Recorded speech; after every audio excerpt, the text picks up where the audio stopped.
Welcome to Authentic Storytelling. I'm your host, storytelling guide, Linda Joy, also the publisher of the beloved Aspire magazine and the publisher at Inspire Living Publishing. And I just love bringing you stories to inspire you to live your best life. So just a real quick recap in every episode of Authentic Storytelling. You'll meet empowered women who share the wisdom, lessons, and transformation they experienced writing their sacred soul story. Through each woman's soulful conversation, you'll discover how those lessons can empower you to rewrite the stories you're telling yourself so you can craft a new one that aligns with your highest truth. As always, I love to start every episode with a quote from my special guest, and then I'll introduce her and then we'll dive into the conversation, my friends. So, this beautiful quote from my guest, Amy Lindner-Lesser, is this one's powerful and it's so true. The universe works in mysterious ways, filled with divine synchronicities. You just need to keep your eyes and mind open to see them. I want you to keep that in your energy, ladies, as I introduce you.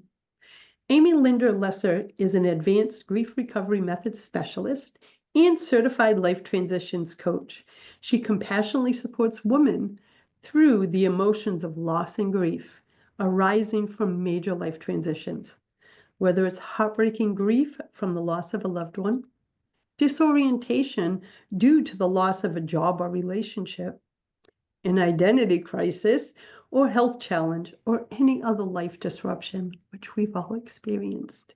Amy passionately guides clients to navigate the transition with self-compassion, assisting them to move through grief to growth and into joy. Welcome, Amy. I'm so glad that you're circling up with me today. Thank you so much for inviting me. It's a pleasure.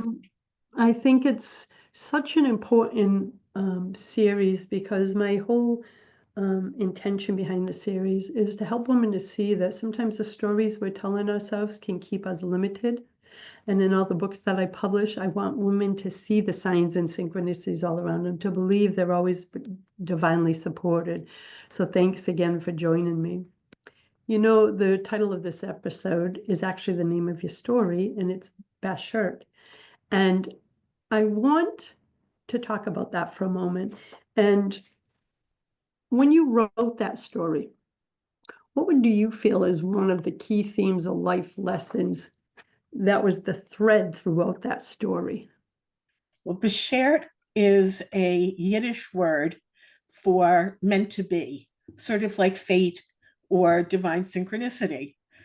And when I wrote the story, it gave me the chance to look back on probably 15 years, maybe even a little bit more of my life.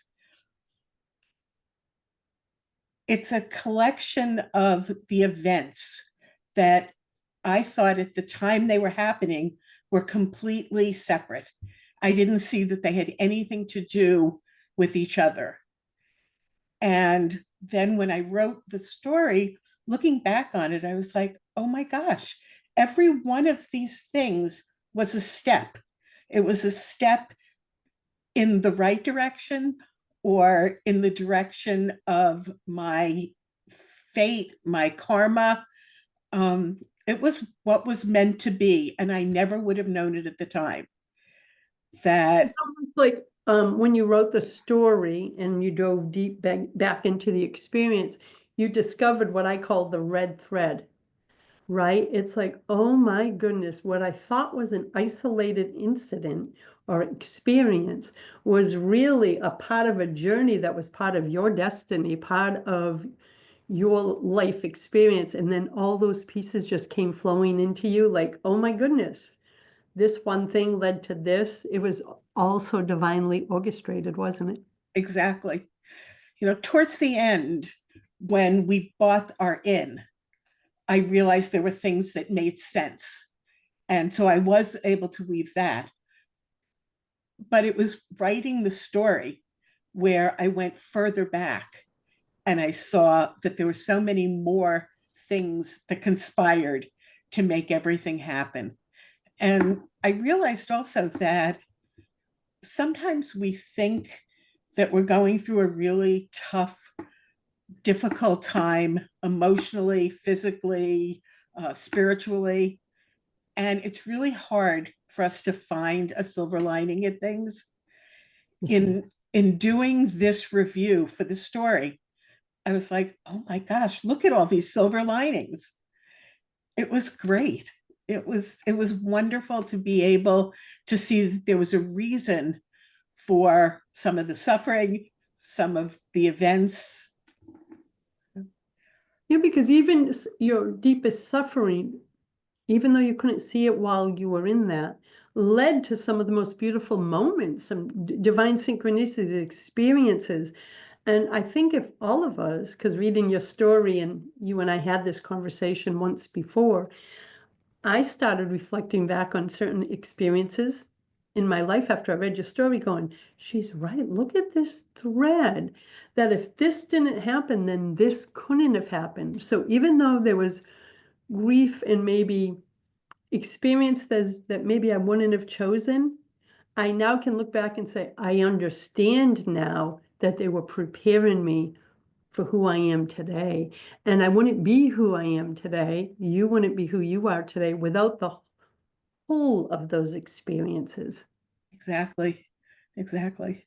Did it give you a sense of like, we're always being divinely led, even when we can't see the next step? Would you use that language, or would you use a different I like expression? that. I like your language better than what I was thinking, because I was sort of seeing myself in a positive way, but as a puppet for the divine, for the universe, for God, whatever, whatever word we use, that yes, I can choose whether or not to follow my instincts and to do what I feel I'm being driven to, but I'm also a human being and I have the right to say, I don't want to do that. I have self determination. And so when I look at it, in some ways, I feel like a marionette where my strings are being pulled and I'm being led. And when I can remember to not fight my intuition, which is really hard, don't Yes. fight it, go with the flow, and things happen. They magically happen or divinely happen. And I love that you said that about, because as I wrote in the introduction of Divine Synchronicity, which your story appears in, is I was always a micromanager of the divine. You tell me exactly what's going to happen, steps A through Z, before I take the next step. And then as I learn to listen and trust, I just go, all of my job is to get to B, then to get to C, and the next step will be revealed. And when you come to that place of trust, it's it's a more peaceful existence. I still struggle with the micromanaging of the divine, but I'm so much softer and trusting now. And now I can look back at my life experiences as you have and say, oh, I see what you were up to. And there's no accidents. So thank you for sharing that. So I'm curious, how did writing your soul story in Divine Synchronicity, Woman's Stories of Magic, Miracles, and Manifesting, how did it heal, empower, or transform you in that process? It it helped me put things into a way that made sense. That I'm somebody, well, I don't necessarily have to control everything, although it would be lovely.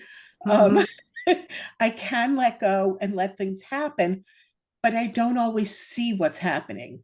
That I guess I am the the chess piece that's being moved, and I don't know why I'm being moved. So writing it and seeing it from what was then when things happened, the future, I'm like, oh wow, that's why those pieces went there. That's why um, we moved from pa to ma. Yeah. That's why our house numbers were the way they were. They did mean something where they were just random numbers to me when we bought our house. Isn't it so funny that in the unfolding of our lives, when we're conscious and present and look back from that place of wisdom that we have now, that we might not have had at that moment, I can see so many, and we've had this conversation as author group, right? I can now see so many of those signs, like your house numbers and I can see so many through my own life. And I'm like, oh, Lynn, we are always being divinely guided. Our role, this is my personal experience, our role is to be still enough to see them as they're happening. And I think that every woman who shared a story in divine synchronicity, they came to that same awareness sometime in their life, like, oh, I've got this. I'm okay. Even though I went through these experiences, they're not the truth of who I am. I learned so much wisdom. It's almost like we got to, in the writing of the stories, tell me if this is true for you. It's like we finally got to embody all that wisdom from that journey and really fully own it. Definitely. If I looked at myself 15 years ago or 20 years ago, I would never have imagined being where I am today. I would never have imagined that I would have gone into coaching, as I had been a social worker. I gave up social work 30 years ago to be an innkeeper. Never thought I'd go back. And yet that's where I'm being led. And it was because of the events that have gone on in my life that I got the message that this is where I need to be used. Yeah, and I think too, that as an advanced grief recovery method specialist, and because I know you personally, I can look at the stories that I'm familiar with in your life and go, I'm not surprised that that's the path because your journey of loss and struggle led you to your divine work. My journey led me to the work that I'm doing. And it's funny, I agree 100% because when I look back 30 years, if you asked me if I'd be doing this work in the world, hosting shows, the magazine, the radio show, all of it, I would have looked at you like you had three heads and said, "What are you crazy?" But when you keep taking, you said like marionette, but what I've always seen is the divine leaving little breadcrumbs. Like I'm on this trail and path and I can't see the full path, but I'm like, oh, there's a breadcrumb. Okay. Um, and that's how I got to here today. It was never a plan, as yours wasn't. It was like, okay, we're being divinely led. And ladies, for those listening, when we say God, source, universe, divine, please replace it with the name of your source of love. Because really, that's what we're all referring to in these conversations is your source of love. And that was beautiful. I love that response. And we are always being guided. And in the next part, that authentic storytelling, the process, the methodology is all about diving deeper into the stories we tell as a way to break free of our own limitations. And so many of the 300 women I've published over the years, they always go, I thought I was just going to publish a story. I didn't know that writing the story was going to help me see that I was still carrying some of either the old muck from that experience, and then the writing of the story helped them transmute it and finally release it and clear it. Many found that they also felt like they saw their strength and power at a time they thought they were at their weakest, or they judged themselves and they're like, I am a rock star. Look what I navigated. And so revisiting whatever the story is they're writing for one of my books really left them feeling even more empowered. So my question to you as we, come to the final segment, I guess, is what's the wisdom, sacred reminder, or life lesson you would want women to know from your own journey and from your story? What I learned for me, which I hope other women will also learn for themselves going through their own stories, is that we are much stronger than we believe to be. That I never wanted to be a single parent. I didn't want to own a business and have employees and work for myself, um, and alone. I didn't think I could do it. I didn't want to do it. And yet, each step of the way, I was able to find the support I needed, whether it came from within or from a tribe of women who supported me. And I've been able to find that all along the way. And I'm amazed at how resourceful and how successful I was able to become, that I Beautiful can when, stand on my own.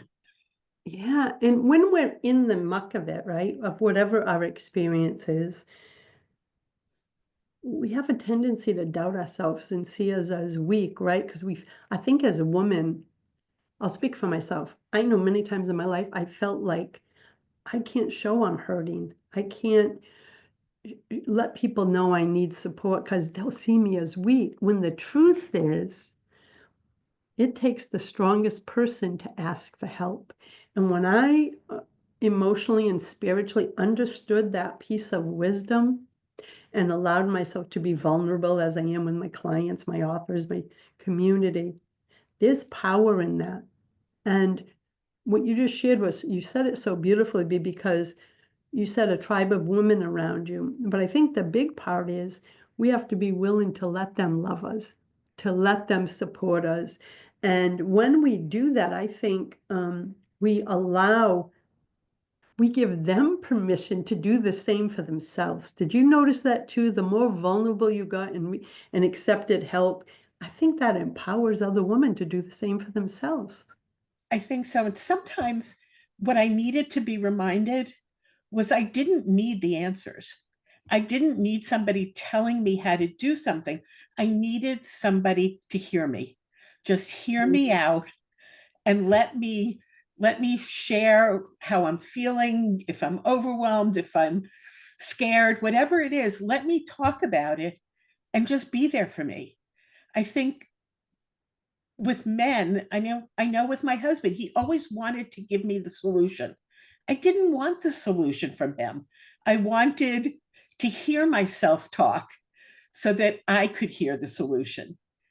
Yeah. And I And think as women, we can do that for each other better. I love that statement. Like, I felt that on a soul level. I don't want someone to give me the answers. I just want to be seen and heard.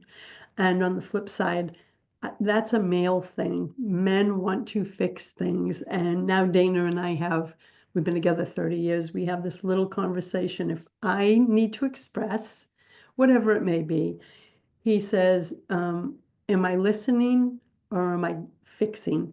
I go, listening, please. And that way, because he would do what your husband did.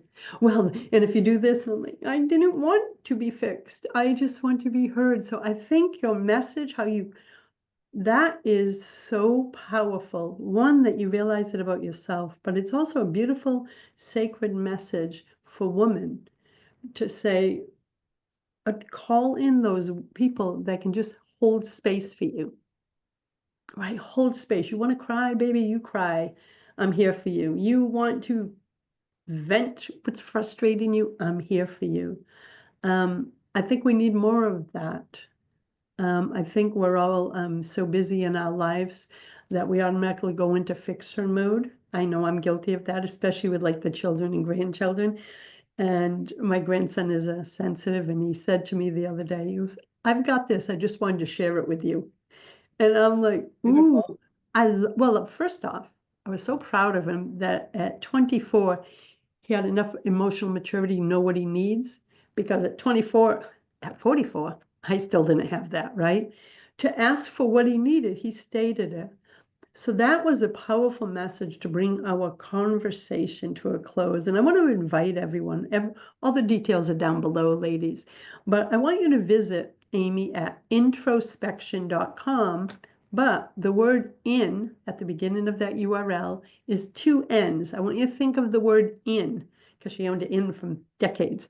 So introspection.com to learn more about her sacred work and follow her, get her free gift, and just really stay connected with her. Again, all in the show notes below. And of course, if you don't have a copy of Divine Synchronicity, Women's Stories of Magic, Miracles, and Manifesting, you can go to divinesynchronicitybook.com. It's also at all major retailers. And Amy, I have to tell you, thank you for sharing your story once again in one of Inspire Living Publishing's sacred anthologies, and just for following the breadcrumbs that were dropped in front of you so that you could be changing women's lives as you are now. Thank you so much for the time and the space to be able to share, and for your wonderful questions. I think, we need this now more than ever. We need to just drop into our hearts and speak from the lessons and wisdom we've learned along the way, because I believe there's going to always be a woman who listens or watches one of these episodes that says, oh, this is exactly what I needed to hear today. And that's why we do what we do, ladies. And we're so grateful that you tuned in or watched the Authentic Storytelling episode with Amy Lindner-Lesser. You'll find more episodes on the page. So blessings, Amy, and thank you so much. Thanks, Linda.